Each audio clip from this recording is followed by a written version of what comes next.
Imagine a world where business is a force for peace. Does that sound far-fetched? Believe me, it's not. And in this video, I'm going to tell you why. To start this journey into a completely new understanding of the meaning and role of business in society, we need to analyze the two words we're talking about in detail: business and peace. Let's start with business. What is this thing called business?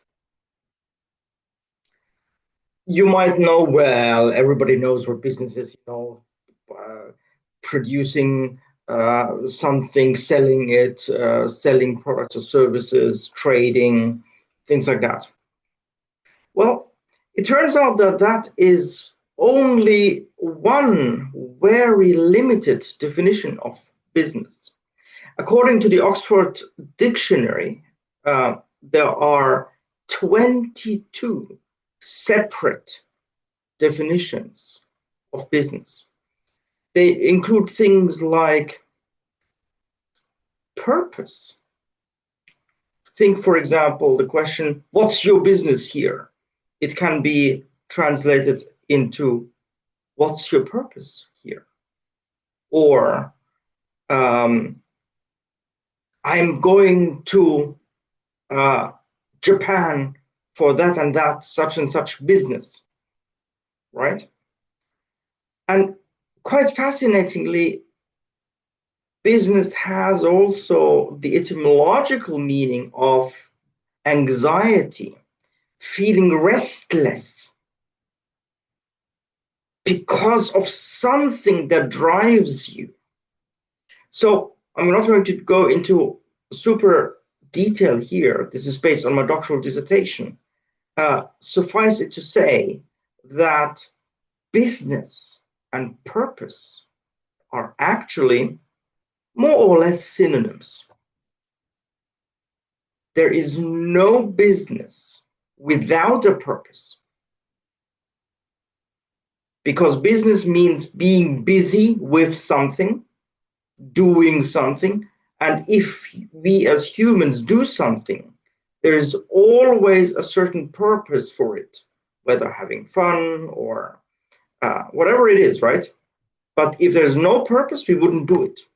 Even relaxing or entertainment or going for a walk or meditation, whatever it is, there's always a purpose to an activity. And business is simply the structured activity on usually larger scale for a certain purpose. But then, of course, there's the question, so, all right, fine, but what is the purpose of business? Well, the short answer is that we don't know yet. We don't know yet. You know, obviously, some people believe that the purpose of business were profit maximization. Let's think about that for a moment. So if you look into the origins of profit maximization, where does that actually come from? Well, actually, I wasn't able to identify the one person who invented it. But around 200 years ago, I found a number of different economics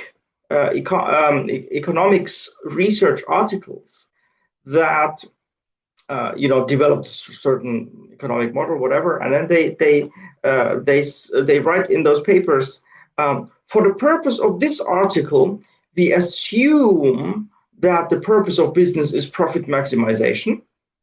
And then they added a disclaimer saying that something like along the lines of, but of course, we do not suggest that this would be the case in real life, in reality. Such disclaimers I found in a number of different articles. And then when I was trying to dig deeper and trying to understand where it comes from, and And at some point, I noticed that that disclaimer disappeared from the articles. So the articles then continued suggesting that the purpose of business is profit maximization, and they left a disclaimer away. What does that mean? Well, I think there are two possibilities. Either the disclaimer became self-evident that it was not needed to repeat that anymore, because everybody knew that the purpose of business is in reality something else than profit maximization. Or we start believing that it is like that in reality. Well, long story short, 200 years later, much of the 20th century, this is indeed what happened. The most famous name advocating such a limited view on or of business was Milton Friedman. In the 1960s and 70s, a Nobel Prize winning economist said that the only social responsibility of a business is to maximize the returns for its shareholders. Or then, allegedly, he also said that the business of business is business. Interesting, right? Now, that was the prevailing paradigm, at least in the 20th century, and partly still today. However, I think there is increasingly consensus that the purpose of business cannot be just profit maximization. People feel intuitively that there must be something else. Otherwise, we wouldn't give this thing called business such a huge meaning and role in our day-to-day lives if it were just, greed, essentially, right? So if you look into literature, we find a number of different answers to the question of what the alternative purpose of business might be. There are answers such as doing good, creating value, creating shared value, innovating, creating a customer, all kinds of different answers.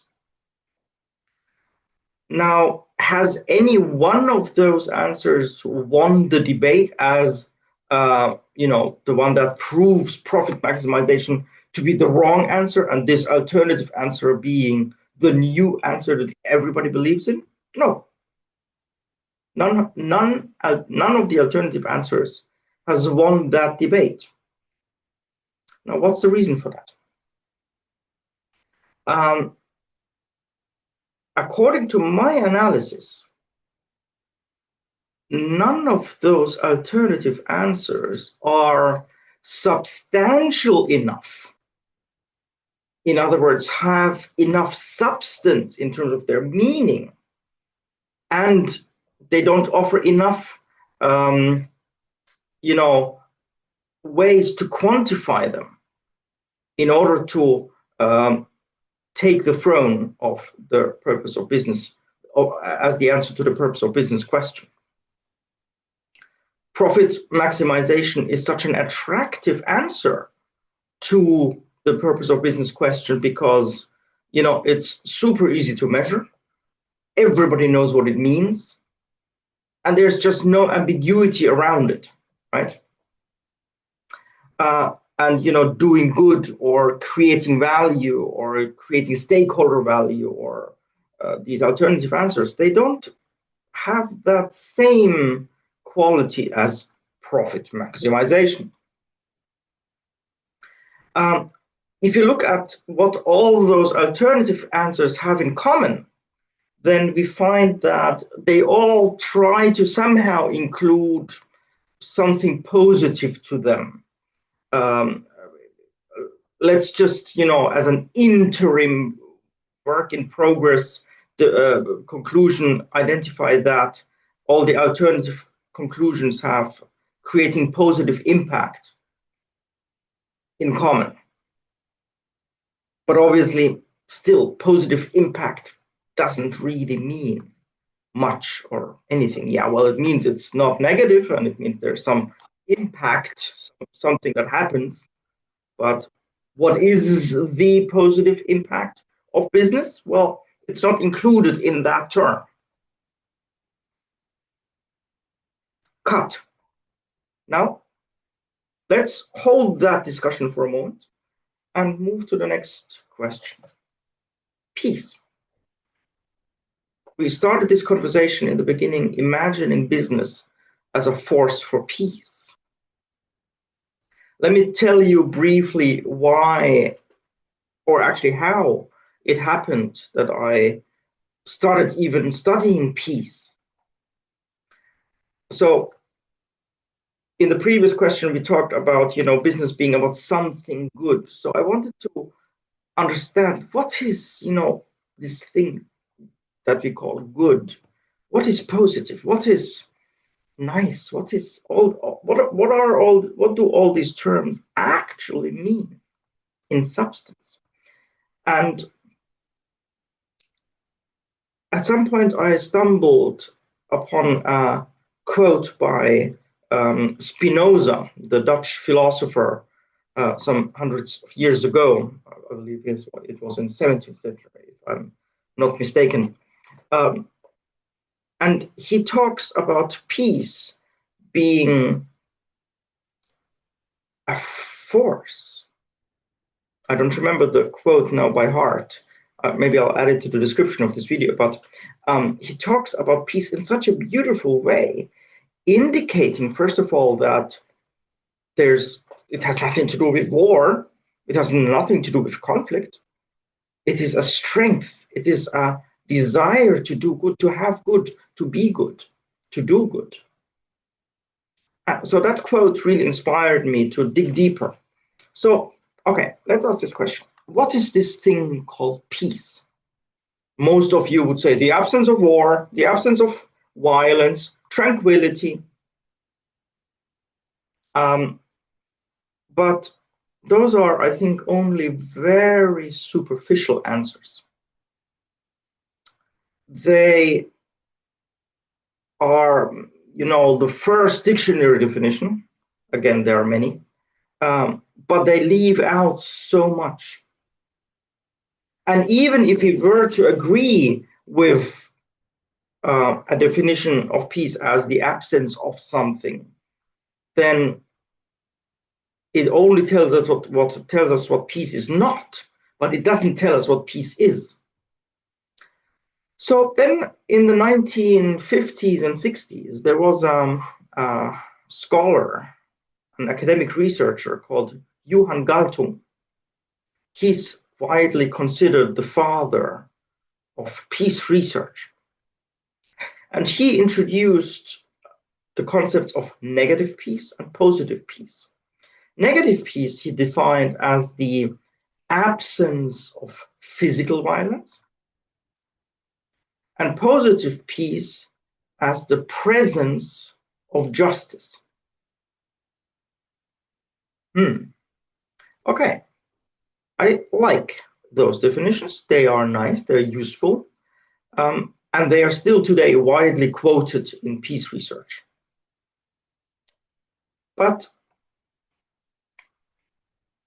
do those definitions by Galtung, negative peace and positive peace, do they cover that what peace actually is?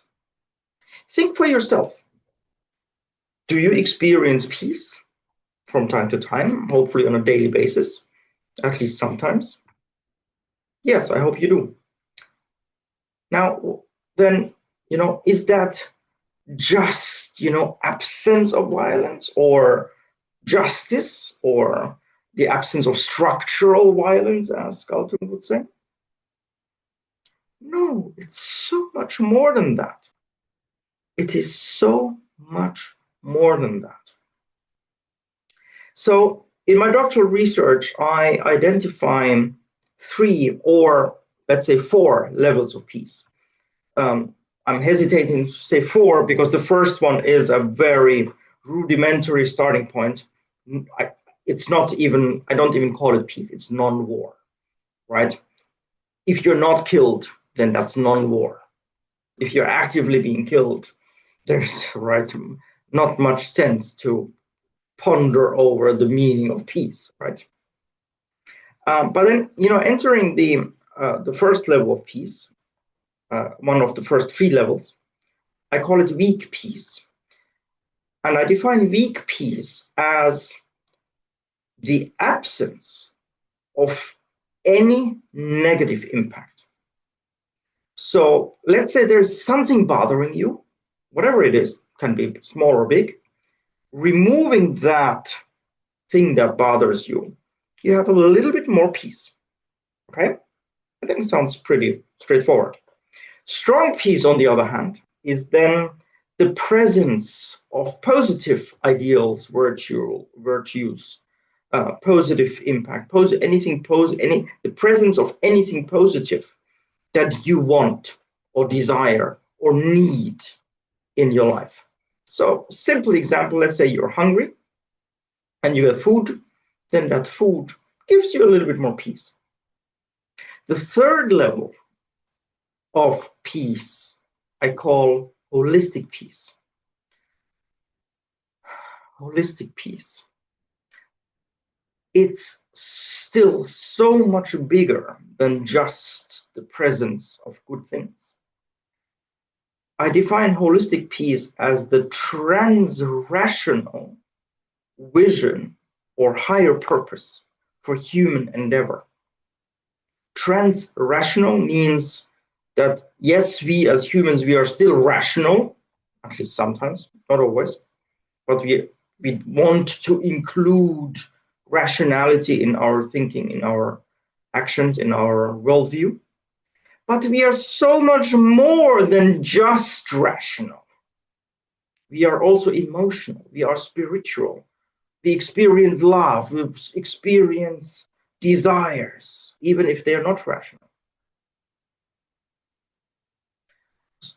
And of course, the topic of spirituality is huge, and that kind of plays into this concept of holistic peace here. So, okay, long story short, what is peace? Here's my 1-sentence answer. Peace is the substance of any positive impact. Peace is the substance of any positive impact. In other words, if there's anything positive that happens, then the resulting outcome, the substance of that outcome is peace, perceived by a human being, a perceiving subject. Now, I realize that this might be a little bit difficult to visualize or difficult to grasp your head around if this is something new for you, if you have never thought about this. And the way that I like to describe this is that you take a planet. Let's shout out to Elon Musk. Let's think about Mars. Assuming that there are no human beings yet on Mars, let's do a little thought experiment. We take a human being and put him on Mars to go to check if there's peace on Mars. Because right now, you and I, we don't know if there is there peace on Mars. We don't know. So let's send a human being there to check. So what happens once that person arrives? Well, he or she is going to die immediately because there's no oxygen. All right, fine. Sorry, we forgot about that. So air is pretty important. We need to have an atmosphere. Okay, and then the person should still live longer than a few minutes, so there should also be a suitable temperature. And then the person should live longer than a day, so there should be water, food, clothing, shelter. And so you see, right, if you put a human being on Mars, and even if there's no war or no violence going on, but the person dies, then you hardly wouldn't say that there's peace on Mars. So in order for that person to perceive peace on Mars on a sustained basis, there's quite a number of things that are needed. I mentioned food, clothing, shelter, but it goes further than that, right? You want to do something if you want to maybe work, you want to realize yourself, you want to do some self-actualization, maybe you want to have children, you want to build a family, you want to put your children to kindergarten or to school, you want to study at university, then maybe you want to do something in your free time, maybe you want to go to a cinema, watch a movie, maybe you want to watch TV. Long story short, if you would remove any of those things that we as humans have become accustomed to, then there would be less peace. So just imagine that all mobile phones would disappear overnight. Society would be in chaos. That's hardly peace, right? Or if suddenly overnight all chairs would be removed, that would be quite chaos, at least in Western societies. So we realized that the chairs, the tables, the cinemas even, all those things play their part in building this thing that we call peace in society. And now comes something fascinating.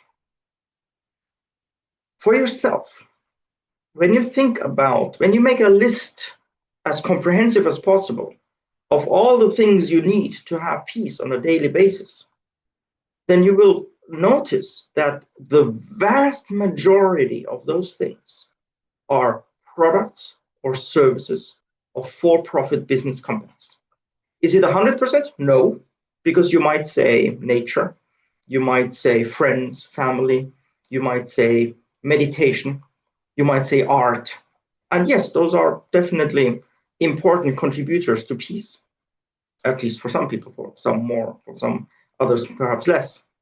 And as a side note, even some of those things are sometimes products or services of business companies. Just think of your meditation pillow or the city park or the painting hanging on the wall. They might actually be produced by for-profit companies. Might, not always, but sometimes they are. But the fascinating insight is that business is by far the biggest contributor to peace in the world. It still gives me goosebumps, when I think about this. I got this insight in my doctoral research now some years ago, but it still touches me deeply. Business is by far the biggest peacemaker in the world. And peace is the substance of any positive impact. So, my doctoral dissertation can be summarized into one simple sentence, 400 pages condensed into one sentence. If the purpose of business is to create positive impacts, and if peace is the substance of any positive impact, then the purpose of business is to foster peace. Let that sink in, ladies and gentlemen. It touches me deeply. I hope it touches you too. That's my mission. When I realized that I have to work on this to make this known in the world. Business and peace are two sides of the same coin. They are inherently connected. If you look at the history of business and peace, you find literature talking about business and peace 300, 400, even 500 years ago. Adam Smith, Immanuel Kant, Montesquieu, and many others talked about business or trade or commerce and peace in one sentence. But we in modernity, or in the last 200 years or so, seem to have forgotten We simply forgot that business and peace are, in terms of relationship term, the terms are in a relationship as closely as business and profits. This is what I fundamentally believe in. Now, I mentioned earlier that in order to have an alternative to the profit maximization answer, it needs to be measurable. Hallelujah. It turns out that peace is measurable. I have developed a business peace index, which measures the positive impacts of societies. And now comes something even more fascinating. The more you raise your score on the business peace index, the more profits you earn. Doesn't that sound fantastic? This connects purpose and profits. Purpose and profits are not a trade-off. They are pulling in the same direction. But so many companies perceive purpose as something contradictory to profits, but it's not. If you just open your eyes, if you just realize that your company does good, creates peace, generates peace through your core business activities. And we know from empirical studies, shout out to Timothy Ford, one of the well-known scholars in the business peace field of the last 20 years and more. Timothy Ford found that the more ethically a company operates, the more peace it generates. My contribution has to study this from a theoretical perspective, to sort things out, to do conceptual research, to analyze the words, what they actually mean, and to develop the business peace index. Ladies and gentlemen, this represents a new paradigm for business. If you're interested, please get in touch. Please like this video. Please comment below. Tell me what you think. This is my life's mission, to bring this into collective consciousness. And I need every bit of help. If there's any way you can help me, please do let me know. And if you are a business leader or a business owner or a C-level executive in a company, let's get in touch. Let's talk. Click on the link below on my click on the link below to get some more information for companies, and let's figure out how your company can be profitable and a force for peace in society. Thank you so much. I look forward to talking to you soon again. Bye for now.